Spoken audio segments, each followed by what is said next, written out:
जब भी कुछ मीठा खाने का मन करता है तो मुझे ये बनाना बहुत ही आसान लगता है और मैं झटपट से इसे बना लेती हूँ।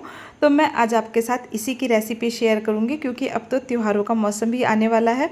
तो आप इसे घर में बना करके रख सकते हैं, जब भी कोई गेस्ट वगैरह आए तो आप उन्हें भी ये बना करके खिला सकते हैं।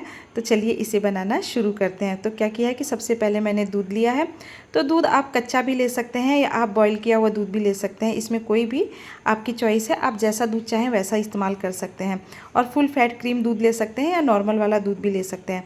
अब एक पैन लिया है, उसमें मैंने 1/3 कप चीनी ली है और जितना मैंने चीनी लिया था उतना ही मैंने पानी लिया है। अब क्या करना है कि इसे अच्छी तरीके से मिक्स कर लेना है और फ्लेम को ऑन किया है और फ्लेम के ऊपर मैंने इसे चढ़ा दिया है, ताकि ये जो चीनी है ये बहुत ही अच्छी तरीके से पिघल जाए।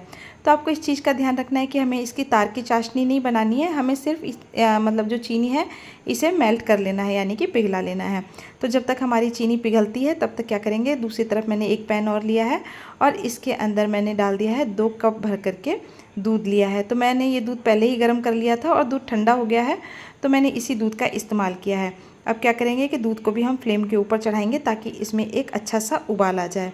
और देखिए दूध में उबाल आ चुका है, तो इसे अब चलाएंगे और देखेंगे कि दूध सही तरीके से उबल गया है। तो इसलिए मैंने आपको पहले भी कहा था कि आप कच्चा दूध या कैसा भी ले सकते हैं, क्योंकि हमें इसे गर्म करना होता है। और दूसरी तरफ हमारी चीनी भी पिघल गई है, तो इसे मैं एक बार चेक कर लेती हूँ। तो जिस तरीके से हम जब गुलाब जामुन बनाते हैं ना, तो उसकी चाशनी चिकनी होती है ना, उतने ही हमें इसे चिकनी बनानी है, यानी कि तार हमें बिल्कुल भी नहीं बनाना है। अब क्या करेंगे कि दूध गर्म हो चुका है, तो मैंने थोड़ा सा कटोरी में लगभग आधा कटोरी दूध लिया है। इसके अंदर मैंने 1 चम्मच भर करके कस्टर्ड पाउडर डाला है और 2 चम्मच मैंने इसके अंदर डाला है मिल्क पाउडर। अब दोनों चीज़ों को हमें मिला लेना है ताकि इसमें लम्स नहीं पड़े। फिर भी मैंने चलाया और लेकिन फिर भी इसमें थोड़े से लम्स तो पड़ गए हैं, लेकिन आप इसे कंटिन्यू फेंट लें। और लेकिन अब जब हम इसे दूध में डालेंगे ना तो कोई समस्या नहीं आएगी। अब मैंने इसे गर्म किए हुए दूध के अंदर डाल दिया है और इसे हमें कंटिन्यू चलाना है ताकि ये पैन के अंदर चिपक नहीं जाए, क्योंकि अगर पैन के अंदर थोड़ा भी दूध लग जाएगा तो फिर दूध बिल्कुल अच्छा टेस्ट नहीं आएगा और थोड़ा सा चिपका हुआ जैसा लग जला हुआ फ्लेवर आने लग जाएगा। इसके अंदर मैंने 1 चम्मच चीनी डाली है। इससे ज़्यादा आपको चीनी बिल्कुल भी इस्तेमाल नहीं करनी है, नहीं तो क्या होगा कि फिर जब हम खाएंगे ना तो बहुत ही ज़्यादा हमको ये मीठा लगेगा खाने में।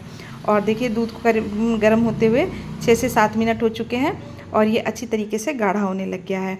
तो आपको इतना ही थोड़ा इसे गाढ़ा करना है, मतलब ज़्यादा गाढ़ा भी नहीं होना चाहिए, ज़्यादा पतला भी नहीं होना चाहिए। और मैंने 2 से 3 इलायची ले ली है और इसे भी मैं कूट करके डाल दूँगी दूध के अंदर। तो दूध को आपको पकाने में जितना टाइम लगेगा बस वही जो मेन टाइम है, वही जो आपका सारा टाइम लगेगा, उसके अलावा इसमें बिल्कुल भी टाइम नहीं लगता है। अब क्या करेंगे, दूध को अच्छी तरीके से चला लेंगे और देखिए करीबन अब ये बिल्कुल जैसा मैंने सोचा था बिल्कुल वैसा ही बन करके तैयार हो गया है। तो आपको इसे जल्दीबाजी नहीं करनी है, इसकी हमें रबड़ी सी बनानी होती है। तो रबड़ी बनाने में तो आप जानते हैं कि थोड़ा सा टाइम ज़्यादा लगता है। अभी ये बन करके तैयार हो गया, इसे रख दिया मैंने साइड में। अब क्या करेंगे कि मैंने ब्रेड मंगाई थी 2 दिन पहले, तो आधी ब्रेड तो बच्चों ने खा ली थी और आधी ब्रेड रखी हुई थी। तो मैंने सोचा कि क्या किया जाए ब्रेड का, तो इसलिए मैंने आज यही सोचा कि क्यों ना ब्रेड का ही कुछ बना लिया जाए। और मीठा कुछ घर में था भी नहीं, तो इसीलिए देखिए अब क्या करेंगे ना कि ब्रेड की जो किनारी है ना इसे काट करके बिल्कुल अलग कर लेंगे। तो इस तरीके से मैंने चाकू की मदद से ब्रेड की किनारियों को काट करके साइड में रख दिया है। तो अगर आप फ्रेश ब्रेड लेंगे तो भी कोई समस्या नहीं है, और अगर 1 से 2 दिन पुरानी ब्रेड रहेगी तो भी कोई समस्या नहीं है। और जो ये साइड वाले टुकड़े थे इसे क्या करूँगी ना कि मैं जो ब्रेड क्रम्स आते हैं ना इसे बना करके इस्तेमाल करती हूँ। तो इसे या तो मैं धूप में सुखा दूँगी या पंखे की हवा में आप इसे सुखा करके इस्तेमाल कर सकते हैं ब्रेड क्रम्स के रूप में। अब मैंने पैन के अंदर थोड़ा सा घी लिया है और उसके बाद मैंने इसे डाल दिया है ब्रेड को पैन के अंदर। तो आपको इस चीज़ का ध्यान रखना है कि ज़्यादा घी का हमें बिल्कुल भी इस्तेमाल नहीं करना है, क्योंकि आप ज़्यादा घी डालेंगे तो ब्रेड क्या होती है ना कि सारा घी पी जाती है।